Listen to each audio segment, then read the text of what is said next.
class is now in session. I am Professor Hockey, and today we're discussing some news that should be coming out of the San Jose Sharks camp over these next few days, and that is that the Sharks have found their new head coach for the 2022 and 2023 season and potentially beyond, and that is going to be former Rangers head coach David Quinn. He was always a name that seemed to be at the front of the line in the search for the Sharks' next head coach, and while there were other people who were in the mix for this particular role, it seemed as though all roads kind of led back to David Quinn, and that exactly ends up being the case here. The Sharks have found their guy, and this signing has been met with a lot of reactions league-wide, some from Sharks fans, some from Rangers fans, and even some from on the outside looking in. And while there have been a few of these reactions that have been cautiously optimistic, I would say, saying give this guy a second chance, give him a few months before passing judgment, maybe an entire full season before passing judgment, many of the reactions have otherwise been rather negative, and this is for a couple of reasons. The first one, of course, being that David Quinn just doesn't have a very good track record in the NHL. In his 3 years with the New York Rangers, they failed to make the playoffs in all 3 of those seasons. They did technically make it to the qualification rounds in 1920 because that was the special COVID year where 24 teams made it to the pseudo postseason. But since they lost in that qualification round, they never did make it to the 16 teams playoffs. And so generally it was a legacy of failure in a way there for David Quinn in his 3-year stint with the New York Rangers. And so coming into here in San Jose, considering the Sharks have a pretty similar roster to the Rangers had, it's not necessarily a great thing because you're not expecting David Quinn to be able to elevate this roster. So if you were hoping for the Sharks to be able to compete and potentially make it to the playoffs next season, this hiring is likely not inspiring a lot of confidence. This isn't a Barry Trotz style person who's going to be able to just completely turn this ship around and bring them to the next level. You know, his work with the Rangers isn't super inspiring for what he can do with the San Jose Sharks.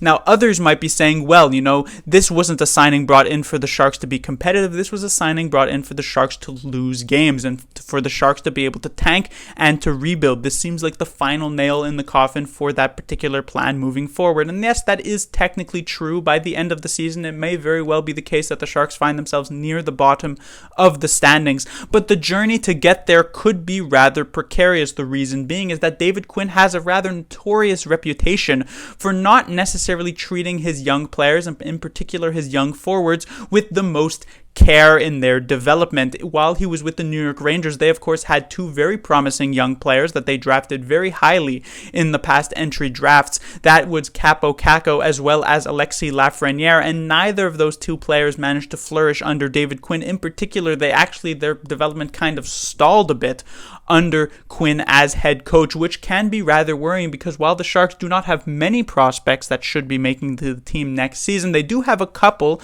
Thomas Bordeleau and in particular William Eklund. Eklund is so important because while the San Jose Sharks have been bad and sucked for the last 3 years, they've only actually had 1 high pick in those 3 entry drafts. In 2020, their actual first rounder belonged to the Ottawa Senators, and in 2022, they traded down from 11th overall to 27th for Philip Bystedt.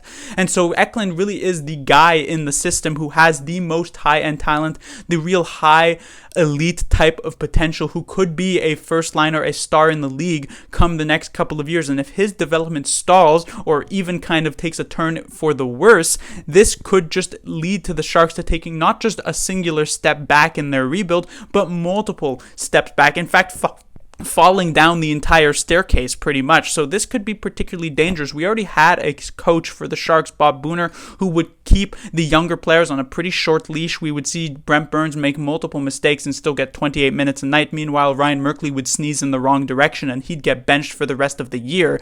And so if that same thing happens, and potentially even worse with David Quinn, and so we see players like Nick Bonino and such on the first line instead of William Eklund because of the fact that, you know, Eklund, didn't do a practice drill correctly that morning, then it could be an issue for the San Jose Sharks, even if they still manage to come last place in the league or near the bottom of the league. It is definitely worrying his reputation that he does have, and even though it's said that, oh, well, you know, he tries to whip the team into shape, he gets everybody playing the right way, I don't think there are any coaches that are getting a team to play the wrong way, so I don't think this is something that David Quinn is necessarily bringing new to the table neutral, I would say. It's just generally I look at Eklund, I look at Bordeleau, who should hopefully have had expanded roles going to the next season, and I'm slightly worried for them.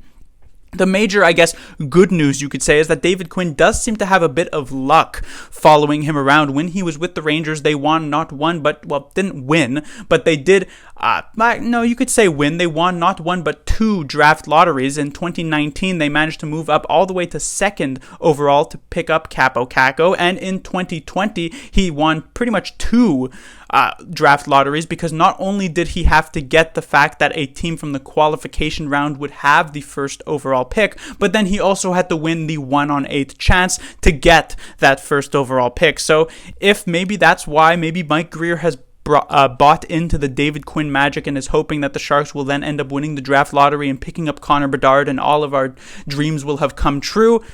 Generally, this signing for next season is, you know what, I guess I could say cautiously optimistic, but I am still rather worried. Class dismissed.